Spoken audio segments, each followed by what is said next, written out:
بسم اللہ الرحمن الرحیم۔ السلام علیکم اسٹوڈنٹس، ہم اسلامیات کلاس 8 کا حضرت سلمان فارسی رضی اللہ تعالیٰ عنہ کی زندگی کا احوال پڑھ رہے ہیں۔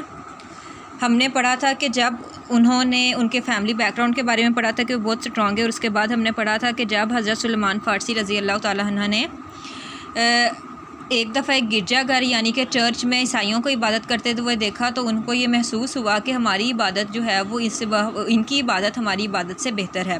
انہوں نے جب اس بات کا ذکر اپنے والد سے کیا تو ان کے والد کو ڈر ہوا کہ ان کا بیٹا کہیں اپنا مذہب چھوڑ نہ دے، اس لیے انہوں نے انہیں گھر میں قید کر دیا۔ اب کیا ہوا؟ سفر شام۔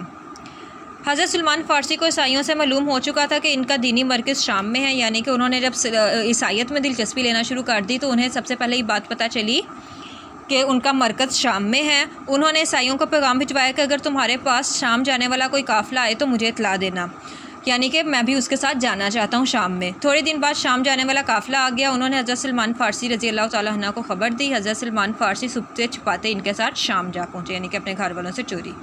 وہاں جا کر پوچھا اس دین میں سب سے بڑا آدمی کون ہوتا ہے، یعنی کہ جیسے ہمارے علماء اکرام ہوتے ہیں، اس دین کا بڑا آدمی کون ہوتا ہے؟ تو جواب ملا کلیسا، یعنی کہ گرجا گھر کا اعلیٰ نگران، اس کا فیام بشپ بھی کہتے ہیں، ٹھیک ہے، ابھی بھی ہوتے ہیں وہ، جنہیں ہم پاپ کہتے ہیں یا پادری کہتے ہیں۔ حضرت سلمان اس کے پاس گئے اور کہا مجھے نصرانیت کہتے ہیں عیسائیت کو، مجھے نصرانیت میں دلچسپی ہے، میں چاہتا ہوں کہ آپ کی خدمت میں رہ کے علم حاصل کروں اور آپ کے ساتھ دیوا میں شمولیت کروں۔ اس نے اجازت دے دی اور حضرت سلمان فارسی اس کی خدمت میں رہنے لگے۔ یہ تب کی بات ہے جب اسلام اتنا عام نہیں تھا ہوا۔ نبی کریم صلی اللہ علیہ وسلم کو نبوت ملی تھی، لیکن وہ اس کا اتنا عام نہیں تھی نبوت۔ تو اس سے پہلے کا مذہب جو ہے وہ سب سے بڑا مذہب عیسائیت اور یہودی تھا۔ ان دونوں کا یہ عقیدہ ہے کہ عیسائی اور یہودی جو ہیں یہ مانتے ہیں اللہ تعالیٰ کو، مانتے ہیں بالکل اسی طرح جیسے مسلمان مانتے ہیں، لیکن ان کے عقائد بہت جو ہیں وہ انہوں نے بدل لی ہیں اپنی مرضی سے۔ اور نعوذ باللہ یہ لوگ تو عیسائیت میں تو یہ کنسیپٹ مانا جاتا ہے کہ حضرت عیسیٰ علیہ السلام اللہ کے بیٹے ہیں۔ اس وجہ سے انہوں نے اپنے اس دین کو بہت زیادہ بگاڑ لیا ہے، اسی لیے اللہ تعالیٰ نے نبی کریم صلی اللہ علیہ وسلم کو اس دنیا میں بھیجا کہ اس دین کو جو بگڑ چکا ہے عرب میں اس کی حالت کو بہتر کریں۔ تو عیسائیت، حالانکہ بیس عیسائیت کی وہی ہے کہ وہ اللہ پہ یقین رکھتے ہیں۔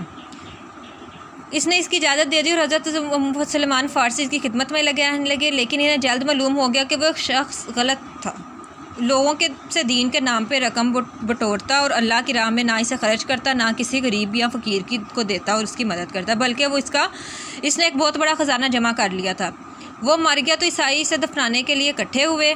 حضرت سلمان فارسی نے انہیں سب بتا دیا کہ وہ، اور اس کا خزانہ بھی دکھا دیا، یعنی کہ وہ حضرت سلمان اس کے ساتھ رہتے تھے، تو انہیں معلوم ہوا کہ یہ تو دین کے نام پہ پیسے بٹورتا ہے اور بجائے غریبوں کی مدد کرنا ہی اللہ کی راہ میں دینے سے کی بجائے یہ کیا کرتا ہے کہ یہ جو ہے وہ پیسے جمع کرتا ہے۔ تو جب وہ مر گیا تو حضرت سلمان فارسی رضی اللہ تعالیٰ عنہ نے باقی جو ان کو جمع کرنے کے لیے عیسائی اکٹھے ہوئے تو انہیں بتا دیا، تو انہیں پھر اس پہ غصہ آیا، تو انہوں نے کہا کہ ہم اسے دفنائیں گے نہیں بلکہ اسے سولی پہ لٹکائیں گے۔ سولی پہ انسان کو جو ہے وہ ایک پول کے ساتھ باندھ دیا جاتا ہے اونچائی پہ، اور پھر لوگ اسے پتھر مارتے ہیں اور اسے سنسار کرتے ہیں۔ سنسار کرنا اسے کہتے ہیں کہ انسان کو پتھر اس حد تک مارے جائیں کہ وہ مر جائے۔ اس کے بعد نیک راہب کا مشورہ، اس کے بعد ایک نہایت اور پرہیزگار پادری مقرر ہو گیا۔ وہاں پہ ایک نیک پادری وہاں پہ مقرر کر دیا گیا جو دن رات عبادت کے کاموں میں مصروف رہتا۔ حضرت سلمان فارسی ایک مدت تک اس کی خدمت میں رہے۔ اس کے بعد جب اس کی موت کا وقت آ پہنچا تو حضرت سلمان فارسی نے اس سے پوچھا کہ آپ میری رہنمائی فرمائیں، اب میں کس کی خدمت میں حاضر ہوں؟ قرآن کریم میں ہے جو لوگ ہمارے رستے پہ نکل پڑتے ہیں تو ہم ان کو اپنی راہوں کی طرف رہنمائی کرتے ہیں، یعنی کہ وہ جو لوگ اللہ کے لیے اس مذہب کو اللہ کی راہ میں نکلتے ہیں تو اللہ تبارک و تعالیٰ ان کی خود رہنمائی فرماتا ہے۔ چنانچہ اس راہب نے حضرت سلمان فارسی کو ایک موصل بزرگ کا پتہ دیا، ایک اچھے بزرگ کا۔ حضرت سلمان فارسی اس کی خدمت میں پہنچے، اس بزرگ کے پاس گئے اور حصول عبادت اور تعلیم و تربیت میں مگن ہو گئے۔ اس کی وفات اور اس کے مشورے کے مطابق نسبین کے راہب کے پاس اور اس کی بعد اموریہ کے راہب کے پاس میں ایک عیسائی بزرگ کی خدمت میں رہے۔ اب عیسائی اور بزرگ اور راہب میں کیا فرق ہوتا ہے؟ بزرگ ایک ویسے نیک بندہ ہوتا ہے، لیکن راہب وہ انسان ہوتا ہے جو اپنی رہبانیت اختیار کر لے۔ رہبانیت مثلا وہ دنیا سے بالکل کٹ آف ہو جائے، وہ صرف اللہ کی خدمت کے لیے خود کو وقف کر لے، بس ہر وقت عبادت میں لگا رہے یا اللہ کے نیک بندوں کی مدد میں۔ وہ شادی بھی نہیں کرتے، وہ اپنی فیملی سسٹم جو ہے وہ بالکل ختم کر دیتے ہیں، حالانکہ یہ چیز اسلام میں جو ہے وہ منع ہے، یہ خود سے نکالی ہے۔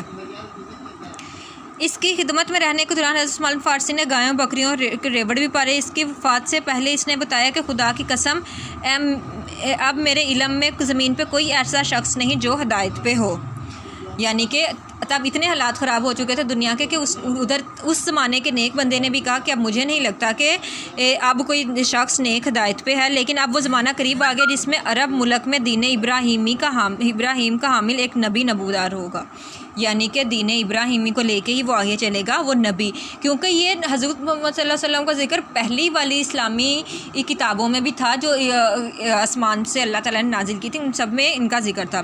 وہ اپنے شہر سے ایک ایسی آبادی کی طرف ہجرت کر کے آئے گا جس میں کھجوروں کے باغ ہوں گے جو دلاوے کی چٹانوں سے گھری ہے، یعنی کہ جب حضور صلی اللہ علیہ وسلم مدینہ سے مکہ سے ہجرت کر کے مدینہ ایسی جگہ پہ ہی چلے گئے تھے جہاں پہ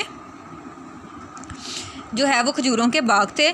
اس کی کچھ نشانیاں ایسی ہیں جو چھپ نہیں سکتی۔ وہ تحفہ اور ہدیہ تو قبول کر لے گا لیکن صدقہ کا مال نہیں کھائے گا۔ اس کے دونوں قدموں کے درمیان کندھوں کے درمیان مہر نبوت ہوگی۔ ہو سکے تو اس بستی کی طرف چلے جاؤ، یعنی کہ اس نیک بندے نے، وہ اس وقت کا نیک بندہ تھا اسلام کے آنے سے پہلے کا، تو اس نے نبی کریم صلی اللہ علیہ وسلم کی نشانیاں پہلی کتابوں میں جو موجود تھیں اس کے مطابق حضرت سلمان فارسی کی رہنمائی کی کہ وہ نبی کریم صلی اللہ علیہ وسلم کے بارے میں بتایا اور کہا کہ وہ چلے جو اس کے پاس جب وہ شخص آئے گا، یعنی نبی کریم صلی اللہ علیہ وسلم آئیں گے تو ان کی خدمت میں حاضر ہونا، اور وہ جو ہیں وہ اس زمین پہ سب سے نیک انسان وہی ہوں گے۔